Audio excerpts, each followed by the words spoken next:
할렐루야. 오늘 또 하나님의 은혜와 평강이 여러분과 함께하기를 축복합니다.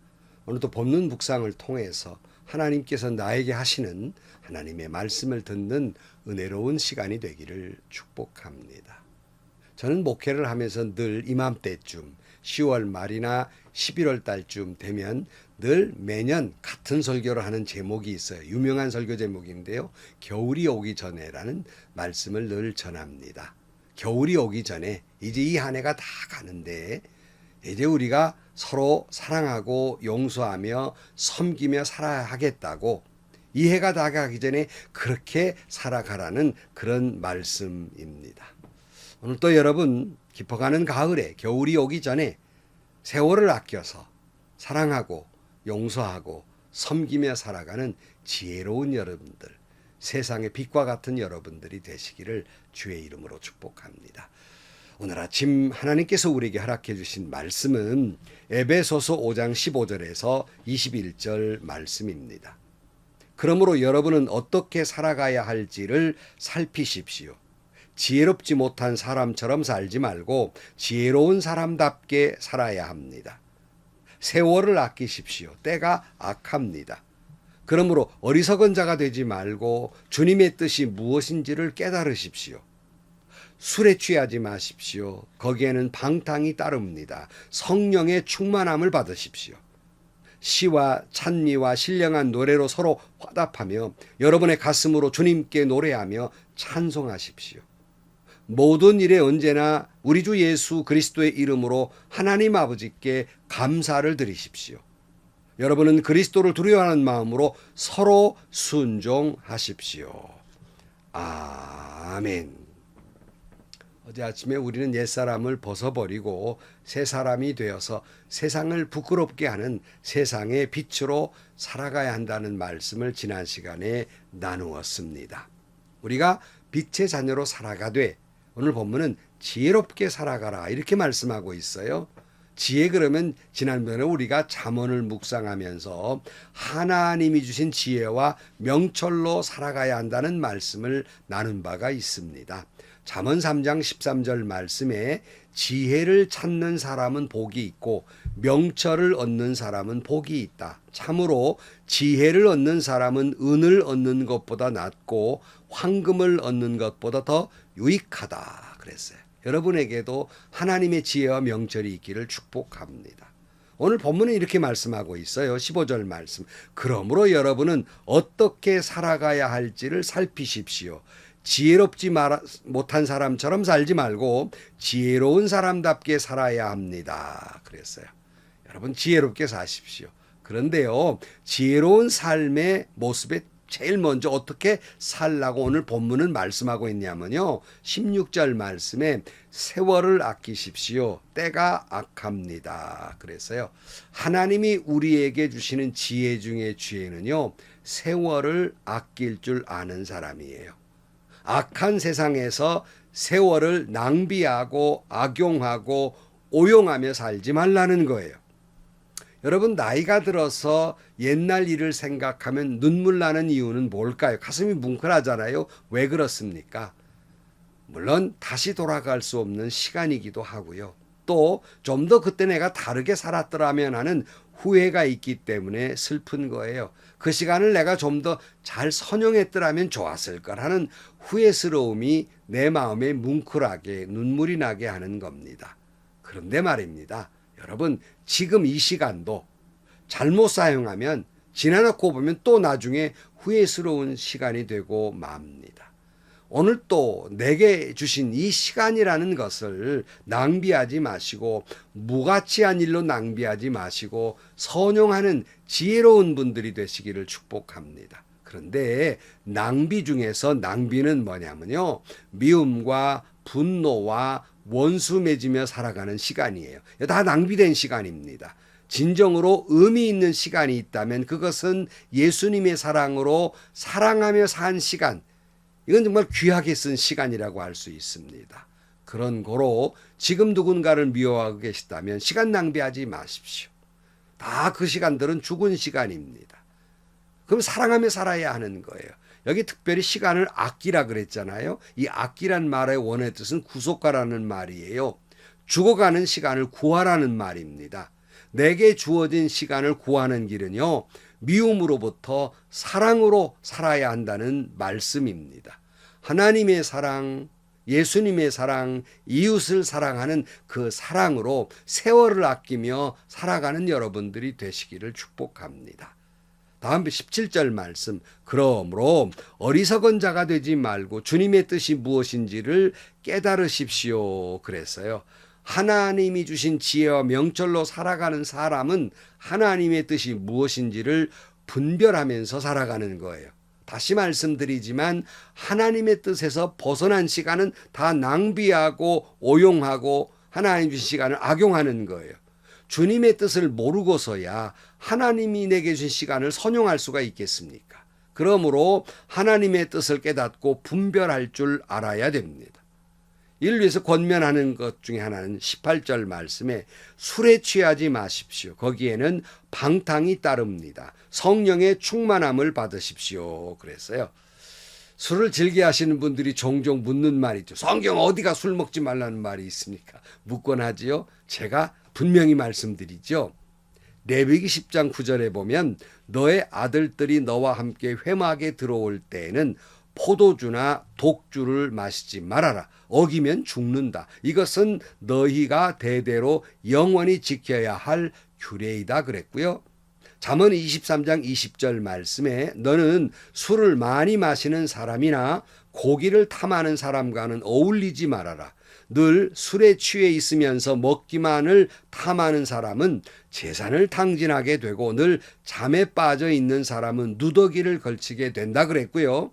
또 잠언 23장 29절 밑으로 내려가 보면 재난을 당하는 사람이 누구이며 근심하게 될 사람이 누구냐, 다투게 될 사람이 누구며 탄식할 사람이 누구냐, 까닭 모를 상처를 입을 사람이 누구며 눈이 충혈된 사람이 누구냐, 늦게까지 술자리에 남아있는 사람들, 혼합주만 찾아다니는 사람들이 아니냐, 잔에 따르는 포도주가 아무리 붉고 고와도 마실 때 순하게 넘어가더라도 너는 그것을 쳐다보지도 말아라.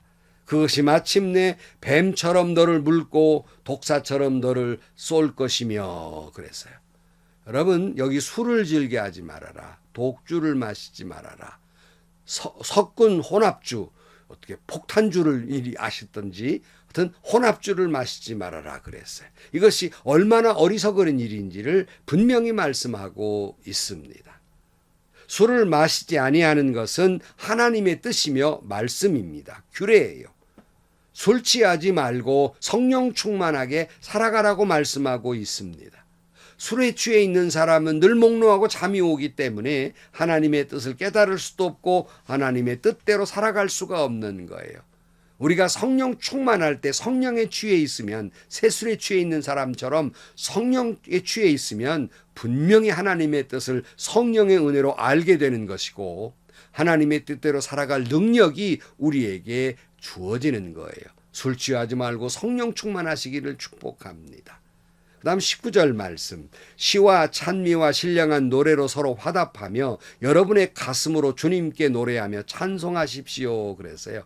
지혜 있는 사람은 늘 시와 찬미와 신령한 노래로 서로 화답하는 삶을 삽니다. 여기에 주의해 보면 여러분 너희들의 가슴으로 그랬어요. 마음 깊은 곳에서, 영혼 깊은 곳에서 진실로 주님을 노래하고 찬양하는 여러분들이 되시기를 축복해요. 우리의 입술에 온갖 악독과 더러움에 그 이름도 올리지 마시고 우리 안에 거룩한 말은 사랑의 언어이며 하나님을 향한 찬양으로 여러분의 입술이 가득 차기를 축복합니다. 사도행전 16장에 보면 사도 바울이 복음을 전한다는 것 때문에 누명을 쓰고 죽도록 매를 맞고 감옥에 갇혀서 절망과 고통 가운데에서도 사도 바울은 하나님을 찬양했어요. 바울과 실라는 찬양을 했습니다. 그것이 능력이 돼서 옥문이 열리고 쇠고랑이 부러지고 간수가 회개하는 놀라운 역사를 경험하게 됩니다. 이 말씀을 드리는 것은 우리는 찬양하지 못할 상황은 없습니다. 어떤 상황 속에서라도 주님을 찬양해야 합니다.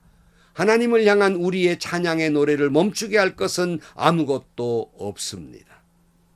하박국 3장 15절 말씀에 보면 주님께서는 말을 타고 바다를 밟으시고 큰 물결을 휘저으십니다. 그 소리를 듣고 나의 창자가 뒤틀린다. 그 소리에 나의 입술이 떨린다. 나의 뼈가 속에서부터 썩어 들어간다. 나의 다리가 후들거린다. 그러나 나는 우리를 침략한 백성이 재난당할 날을 참고 기다리겠다. 무화과 나무에 과을이 없고 포도나무에 열매가 없을지라도 올리브 나무에 딸 것이 없고 밭에 거두어 드릴 것이 없을지라도 우리의 양이 없고 외양간에 소가 없을지라도 나는 주님 안에서 즐거워하련다. 나를 구원하신 하나님 안에서 기뻐하련다. 하박국은요, 처절한 상황에 막 부들부들 떨리는 상황입니다. 그런 상황에서도 그는 주 안에서 즐거워하고 구원의 하나님을 기뻐하며 마지막 하박국 맨 마지막이 찬양으로 이렇게 끝맺고 있는 겁니다. 여러분, 어떤 상황 속에서라도 하나님께 영광을 돌리고 주님께 예배하며 하나님께 찬양하시기를 축복합니다. 그리고 50절 말씀, 20절 말씀, 모든 일에 언제나 우리 주 예수 그리스도의 이름으로 하나님 아버지께 감사를 드리십시오. 그랬어요. 정말 지혜로운 사람은 감사하는 사람이에요. 여러분이 행복해지시기를 원하십니까? 행복해서 감사하는 것이 아니라 감사해서 행복해지는 것이 아니겠습니까? 그렇다면 불행하고 싶습니까? 즉각 감사를 잃어버리면 불행은 촌각을 다투며 나에게 다가오게 될 것입니다. 진정으로 지혜로운 사람은 어떤 상황 속에서라도 하나님께 감사하며 하나님 은혜에 감사하고 주님을 찬양하는 사람이에요. 이런 지혜로움이 여러분에게 있기를 축복합니다. 21절 말씀, 여러분은 그리스도를 두려워하는 마음으로 서로 순종하십시오. 그랬어요. 진정으로 하나님의 뜻을 깨달은 지혜로운 사람은 주님을 두려워하는 마음으로 서로에게 한 교회 공동체 안에서 순종하는 사람이에요. 너는 내 밑에 있는 사람이니까 순종하고 나는 순종하지 않아도 되는 것이 아니라 서로 사랑하고 서로 봉사하고 서로 섬기고 서로 순종하는 거예요. 겸손한 마음으로 서로 주님의 이름으로 섬기며 순종하시기를 축복합니다. 그래서 주님은 제자들의 발을 씻겨주시면서 뭐라고 말씀하셨습니까? 요한복음 13장 14절 말씀에 주이며 선생인 내가 너희의 발을 씻겨주었으니 너희도 서로 남의 발을 씻겨주어야 한다. 그랬어요. 성도 여러분, 목사도 장로도 성도들 서로 간에 발을 씻겨주는 이런 섬김, 무슨 퍼포먼스가 중요한 게 아니에요. 뭐 세족시가 중요한 게 아닙니다. 마음 깊은 곳에서 그런 섬김이 있어야 한다는 거예요. 그렇게 순종이 있어야 한다는 말씀입니다. 어리석은 사람이니까 머리를 들고 교회 안에 대장 노릇 하려고 그러고 고집 부리고 섬김 받으려고 하는 거죠. 왜 당신들 나한테 절하냐고 야단하는 거지요. 주님을 사랑하고 두려워하는 마음으로 겸손하면 섬기며 살게 돼 있어요. 서로 순종하며 살게 돼 있어요. 그래서 여러분이 섬기는 교회가 천국 같은 교회가 되기를 축복합니다. 사랑하는 성도 여러분, 오늘 또 하나님의 지혜와 명철로 살아가기를 축복합니다. 세월을 아끼십시오. 하나님의 뜻이 무엇인지 분별하고 순종하십시오. 술에 취하지 말고 성령 충만하십시오. 늘 찬양하며 늘 감사하며 늘 순종하는 진정한 지혜로운 사람들이 되시기를 주의 이름으로 축원합니다. 기도하시겠습니다. 하나님 아버지, 주님이신 지혜와 명철로 살아가게 하여 주옵소서. 하나님의 뜻이 무엇인지를 잘 분별하게 하시고 술에 취하지 아니하고 성령에 취하며 살게 하여 주시고 늘 감사하고 늘 찬양하고 늘 순종하며 살아가는 진정한 지혜로운 사람이 되게 해 주옵소서. 진정으로 세월을 아낄 줄 아는 사람이 되어서 하나님이 원하시는 아름다운 삶을 살다가 주님 오라 하실 때 할렐루야 찬양하며 하나님 나라에 갈 수 있는 저희 모두가 되게 하여 주옵소서. 예수님의 이름으로 기도하옵나이다. 아멘. 성도 여러분, 하나님 주신 지혜와 명철로 살아가십시오. 정말 지혜로운 사람은 세월을 아낄 줄 아는 사람이에요. 정말 지혜로운 사람은 사랑하며 사는 사람이에요. 정말 지혜로운 사람은 감사하며 사는 사람이에요. 정말 지혜로운 사람은 순종하는 사람이에요. 정말 지혜로운 사람은 섬기며 사는 사람이에요. 정말 지혜로운 사람은 술 취하지 아니하고 성령에 취해 살아가는 사람입니다. 여러분 지혜로운 삶을 살아가게 되기를 축복합니다. 행복하시고요. 좋은 일이 가득한 하루가 되시기를 주님의 이름으로 간절히 축원합니다.